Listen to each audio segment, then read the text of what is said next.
วันที่2พฤษภาคม2025กระทรวงเกษตรกรรมและป่าไม้ออกแจ้งการเรื่องเพิ่มทวีการเฝ้าระวังและจัดตั้งปฏิบัติมาตรการป้องกันและสกัดกั้นการแพร่ระบาดของพยาธิไข้เลือดดำบ่ให้แพร่ลามเข้ามาในสปป.ลาวปัจจุบันพยาธิไข้เลือดดำกำลังระบาดอยู่จังหวัดมุกดาหารประเทศไทยซึ่งพยาธิดังกล่าวเป็นพยาธิติดแปดให้แห้งชนิดหนึ่งที่เกิดกับสัตว์เลี้ยงลูกด้วยน้ำนมเส้นงัวควายแกะแบะหมูม้าและอื่นๆซึ่งเฮ็ดให้สัตว์เลี้ยงตายเป็นจำนวนหลายพยาธิดังกล่าวเกิดจากเชื้อกาฬโรคที่มีชื่อว่า Bacillus anthracis เชื้อพยาธินี้สามารถสร้างสปอร์และมีความทนทานต่อสภาพแวดล้อมสูงโดยเชื้อพยาธิจะกระจายอยู่ตามทุ่งหญ้าและฝังตัวอยู่ในใต้ดินได้เป็นเวลาดนสัตว์ที่ได้รับเชื้อจะมีอาการเลือดเป็นพิษอย่างร้ายแรงเฮ็ดให้เม็ดเลือดแดงแตกแล้วสัตว์จะส่งเชื้อพยาธิออกทางอาจมน้ำเหนียวน้ำนมเลือดและอื่นๆพยาธิไข้เลือดดำสามารถติดต่อจากสัตว์สู่คนโดยการสัมผัสและการบริโภคสิ้นสัตว์ที่ติดพยาธิและเฮ็ดให้เสียชีวิตได้ฉะนั้นเพื่อกักเก็บความพร้อมในการรับมือและเพื่อป้องกันการเฝ้าระวังป้องกันและสกัดกั้นพยาธิไข้เลือดดำที่กำลังระบาดอยู่ประเทศไทยและรับประกันบ่ให้เชื้อพยาธิดังกล่าวแพร่ลามเข้ามาสปป.ลาวรัฐมนตรีกระทรวงเกษตรกรรมและป่าไม้ออกแจ้งการคือ 1. ให้แผนกเกษตรกรรมและป่าไม้แขวงและนครหลวงเวียงจันทน์โดยเฉพาะบรรดาแขวงที่มีชายแดนเชื่อมต่อกับประเทศไทยในขอบเขตทั่วประเทศ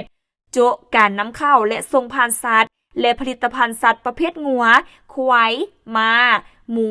แกะและแบะจากประเทศไทยอย่างเด็ดขาดจนกว่าสภาพการระบาดของพยาธิดังกล่าวจะกลับคืนสู่สภาพปกติหรือจนกว่าจะมีการออกแจ้งการเพื่อลบล้างแจ้งการฉบับนี้ 2. ให้แผนกเกษตรกรรมและป่าไม้แขวงและนครหลวงเวียงจันทน์สมทบกับห้องการเกษตรกรรมและป่าไม้เมืองซี้นำบรรดาด่านกวดกาสัตวแพทย์สากลด่านท้องถิ่นและด่านประเพณีที่เชื่อมต่อกับประเทศไทยเอาใจใส่ปฏิบัติมาตรการป้องกันพยาธิอย่างเคร่งครัดโดยเข้มงวดกวดกาและห้ามบ่ให้นำเข้าและส่งผ่านสัตว์และผลิตภัณฑ์สัตว์จากราชอาณาจักรไทยอย่างเด็ดขาดพร้อมกันนั้นอยู่จุดผ่านด่านแต่ละจุดก็ให้ดำเนินการฉีดพ่นยาฆ่าเชื้อยานพาหนะทุกประเภทที่เข้ามาจากราชอาณาจักรไทย 3. ให้แผนกเกษตรกรรมและป่าไม้แขวงและนครหลวงเวียงจันทน์สมทบกับห้องการเกษตรกรรมและป่าไม้เมืองเพื่อแจ้งการให้อำนาจการปกครองบ้านตานางสัตวแพทย์บ้านผู้ประกอบการและชาวเกษตรกรผู้เลี้ยงสัตว์เพิ่มทวีการเฝ้าระวังและติดตามสภาพของสัตว์เลี้ยงที่อยู่ภายใต้การคุ้มครองของตนอย่างใกล้ชิด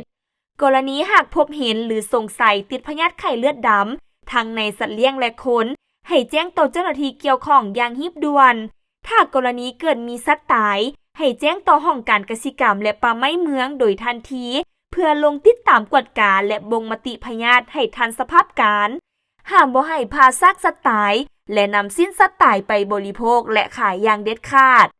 4. ให้แผนกเกษตรกรรมและป่าไม้แขวงและนครหลวงเวียงจันทน์สมทบกับห้องการเกษตรกรรมป่าไม้เมืองจัดตั้งโฆษณาและเผยแพร่ให้ความรู้แก่ชาวเกษตรกรและผู้ประกอบการเพื่อให้เข้าใจเกี่ยวกับผลกระทบและความอันตรายของพยาธิไข้เลือดดำพร้อมทั้งแนะนำให้เอาใจใส่การดูแลรักษาสุขภาพสัตว์การป้องกันพยาธิสัตว์และการอนามัยฆ่าเชื้อบอนอยู่อาศัยของสัตว์เลี้ยง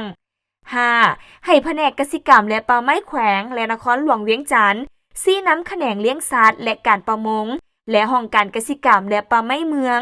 ลงเคลื่อนไหวซักยาวัคซีนป้องกันพยาธิให้สัตว์เลี้ยงของประชาชนในขอบเขตความรับผิดชอบของตนให้ทวงทันตามฤดูกาลอย่างปกติและต่อเนื่อง